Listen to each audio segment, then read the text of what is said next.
AP 3 1 घटाव 1 का तीसरा पद है। तो इस प्रश्न को हम दो तरह से बनाएंगे, तो वीडियो के अंत तक बने रहे ताकि आपको समझ में आ सके। और चैनल में पहली बार आए तो पहले जरूर सब्सक्राइब करें और घंटी को दबाएं ताकि मेरा वीडियो आपको सबसे पहले पहुंचे। तो चलिए हम वीडियो को स्टार्ट करते हैं। यहाँ पर प्रश्न है AP 3 1 घटाव 1 का तीसरा पद है। तो यहाँ पर सबसे पहले हम लोग करते क्या है कि तीसरा पद निकालने के लिए क्या करते हैं, सबसे पहले यहाँ पर AP का A और D निकाल लेते हैं। तो यहाँ पर A कौन सा है, तो यहाँ पर हम जानते हैं कि जो AP का जो शुरुआत में रहता है उसको क्या बोलते हैं, पहला पद कहते हैं, यानी कि A कहते हैं। तो यहाँ पर A क्या है, इसमें 3 है। अब उसके बाद D निकाल लेते हैं, यानी कि स्वर अंतर। तो यहाँ पर D कौन सा है, तो यहाँ पर हम क्या करते हैं, किसी भी पद का अंतर निकालते हैं। हमने यहाँ पर A2 में घटा दिया A1 को इस तरह से। तो यहाँ पर A2 क्या है, यहाँ पर A2 यहाँ पर 1 है, तो यहाँ लिख दिया 1, और यहाँ A1 में क्या दिया है, यहाँ पर 3 हो गया। अब यह माइनस करते हैं, तो यहाँ पर 3 में घटा दिए 1, तो क्या बचेगा, 2 बचेगा, लेकिन घटा में बचेगा। तो इस तरह यहाँ पर A और D निकाल दिए। अब यहाँ पर तीसरा पद निकालनी है, यानी कि A30 निकालनी है।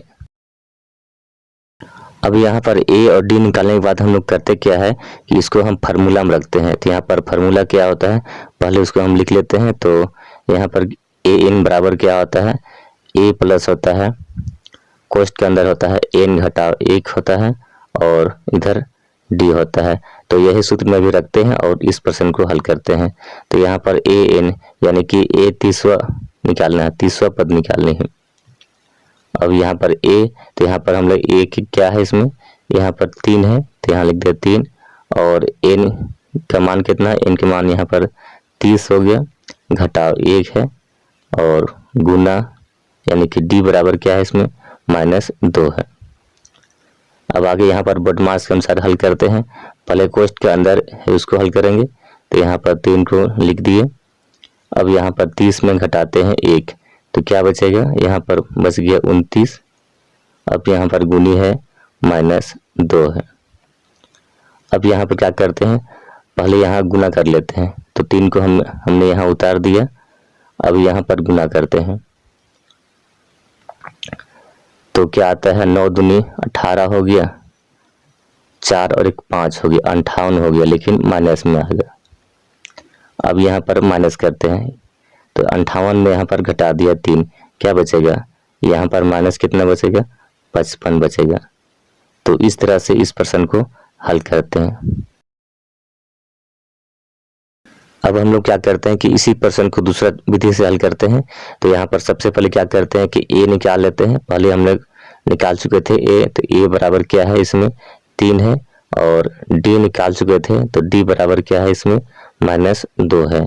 तो हमें क्या करनी है कि तीसरा पद निकालना है, यानी कि A30 निकालनी है। तो यहाँ पर A30 का फार्मूला क्या होता है, पहले उसको लिखते हैं।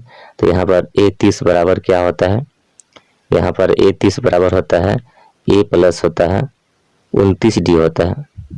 तो यही सूत्र में अभी रखते हैं और इस प्रश्न को हल करेंगे। तो पहले मान रखते हैं। तो यहाँ पर A बराबर क्या है, 3 है, तो हमने यहाँ पर 3 लिख दिया। इसके बाद यहाँ पर 29D है, तो यहाँ पर क्या हो जाएगा, 29 गुनी यहाँ D में क्या लाए, -2 लाए हैं।